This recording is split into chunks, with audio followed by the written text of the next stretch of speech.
Rome's greatest military disaster began with a trap so perfect that modern staff colleges still study its execution 2 millennia later. On August 2nd, 216 BC, at a dusty plain near the town of Cannae in southeastern Italy, Hannibal Barca faced the largest army Rome had ever assembled.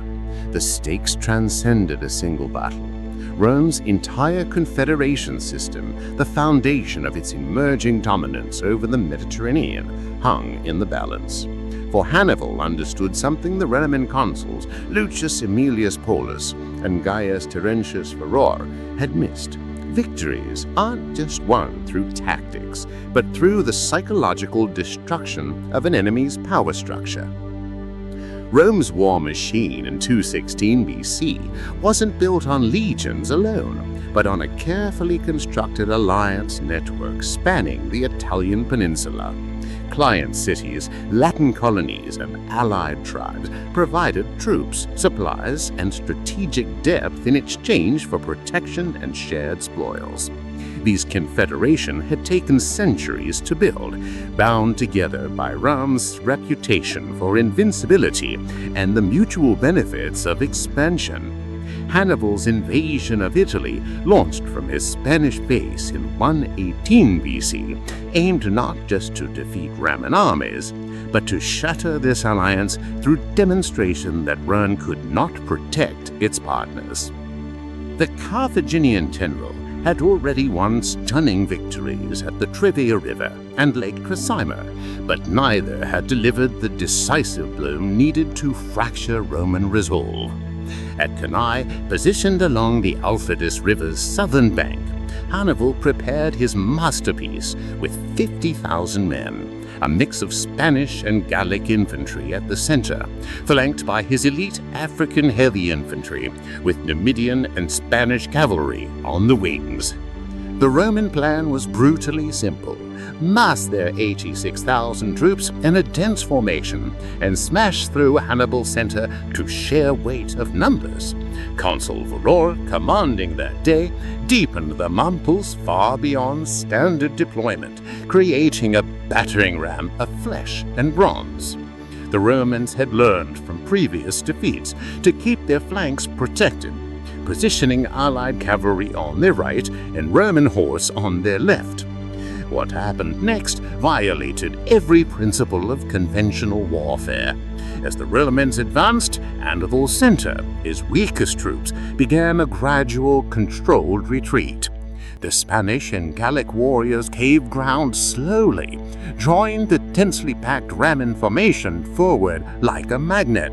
From above, the battle line transformed from straight to crescent-shaped, with the Romans pushing deeper into what appeared to be a collapsing enemy position.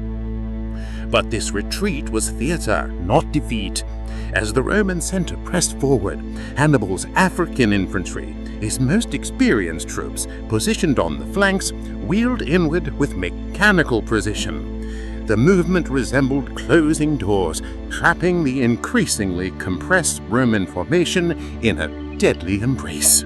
Simultaneously, Hasdrubal's cavalry had routed their Roman counterparts and swept behind the Roman lines, completing the encirclement. The result was tactical perfection. Trapped within their own density, the Romans couldn't maneuver, couldn't retreat, and couldn't bring their numerical superiority to bear. The slaughter was methodical and complete. By day's end, approximately 50,000 Romans lay dead, including Consul Paulus, 80 senators, and the core of Rome's military leadership. Varro escaped with perhaps 15,000 survivors, a humiliation that would haunt him for life. Yet Hannibal's genius wasn't tactical, but strategic. The battle served as a massive recruitment advertisement aimed at Rome's allies, where the Cannae's carnage spread across Italy like wildfire, carrying a simple message: Rome was not invincible, and the alliance with Carthage offered better prospects than loyalty to a failing hegemon. Within months, crucial cities began defecting. Capua, the largest city in southern Italy, opened its gates to Hannibal. Syracuse in Sicily devolted. Much of Sinulum and Apulia switched sides. The Roman Senate, recognizing the existential threat, took extraordinary measures. They refused Hannibal's offer to ransom prisoners, demonstrating unwavering resolve while denying him resources. More critically, they doubled down on alliance management, offering citizenship rights to loyal Latin communities and maintaining generous treatment of cities that remained faithful.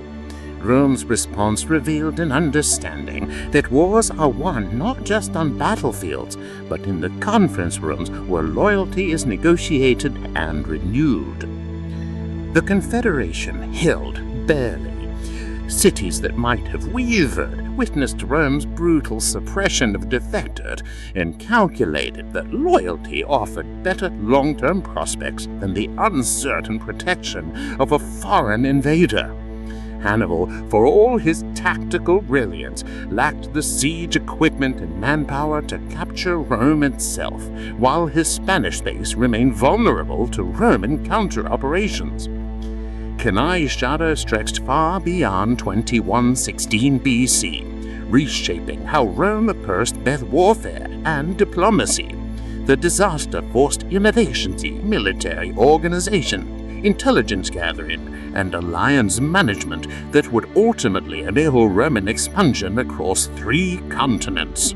The confederation system, stress-tested by Hannibal's hammered blows, emerged stronger and more resilient. The battle reveals a timeless truth about power. Dominance rests not on the strength of arms alone, but on the fragile consensus of those who choose to support it. Hannibal understood that Rome's greatest vulnerability wasn't its armies, but the voluntary nature of its alliance system.